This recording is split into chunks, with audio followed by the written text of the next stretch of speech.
Il est 7h45 sur Sud Radio. Sud Radio vous explique pourquoi l'infertilité explose en France. Alors je ne sais pas si c'est valable d'ailleurs qu'en France ou partout dans le monde, mais un couple sur 4 en France en tout cas qui désire avoir un enfant ne parvient pas à obtenir une grossesse après 12 mois. Nous sommes avec Hugues Rennes qui est gynécologue, obstétricien, spécialiste des traitements de l'infertilité. Bonjour.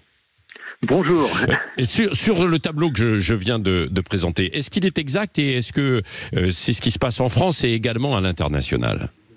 Oui, de toute façon, oui, la fertilité a beaucoup baissé. On le sait depuis déjà très longtemps qu'elle était en train de baisser et qu'elle baissait. Et là, oui, en effet, il y a un couple sur 4, comme vous l'avez dit.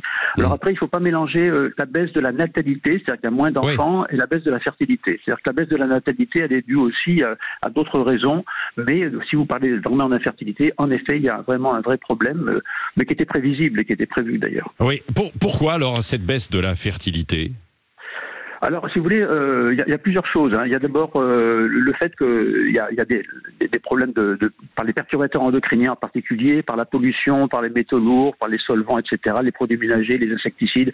Il y a vraiment tout un tas d'un environnement qui n'est pas du tout favorable aussi bien du côté de la fabrication des spermatozoïdes que des ovocytes. Il y a aussi les problèmes médicaux, c'est-à-dire l'obésité ou la maigreur, le tabac, l'alcool, le cannabis, et puis le stress. Oui. On sait que le stress et la vie intérieure, j'allais dire psychique, eh bien, elle agit aussi sur là-dessus, quoi. Donc, si vous voulez, il y a un ensemble de facteurs qui agissent là-dessus. Oui. Et puis, il y a aussi autre chose qui n'est pas due à la fertilité cette fois-ci, mais au déclin du désir d'enfant. Dans un contexte économique dont vous parlez souvent à Sud Radio, d'ailleurs, mais qui, vu depuis la population, enfin, personne est absent au fait qu'on est devant une crise majeure.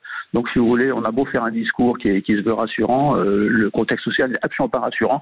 Donc, il y a même des hommes qui se font stériliser. Donc là, on dépasse l'infertilité et on rentre dans la natalité. Oui, oui. C'est-à-dire qu'il y a certains qui ne veulent plus d'enfants, quoi. Ou alors... Non, il y a beaucoup de couples qui ne veulent plus d'enfants. On a fait une émission, d'ailleurs, sur votre radio avec Brigitte Lahaye là-dessus plusieurs fois.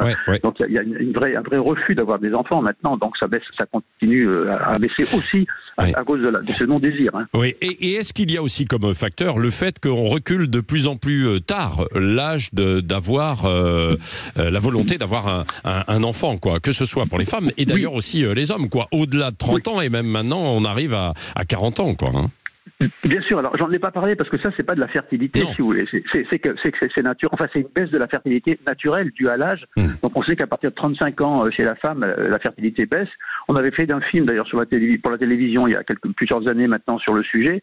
Donc oui, ça c'est une réalité que le désir d'enfant tardif pour faciliter la vie professionnelle, familiale, etc.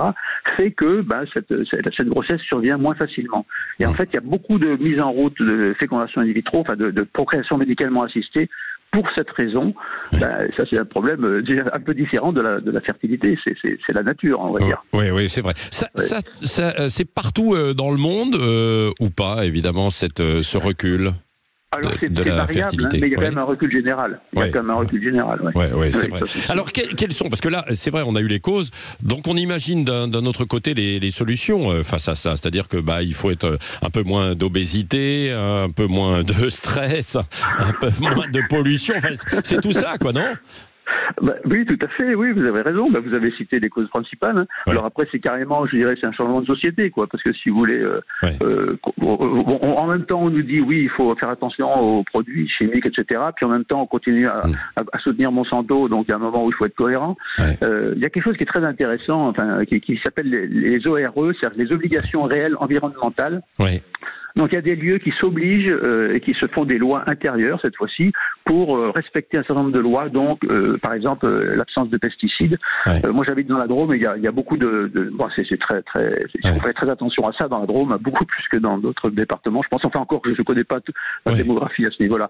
Mais oui, il y a des choses intéressantes qui se font, mais c'est pas au niveau national politique. Donc je ne sais pas ce que ça va donner. Oui, absolument. Merci beaucoup Hugues Rennes, gynécologue, obstétricien, spécialiste des traitements de l'infertilité.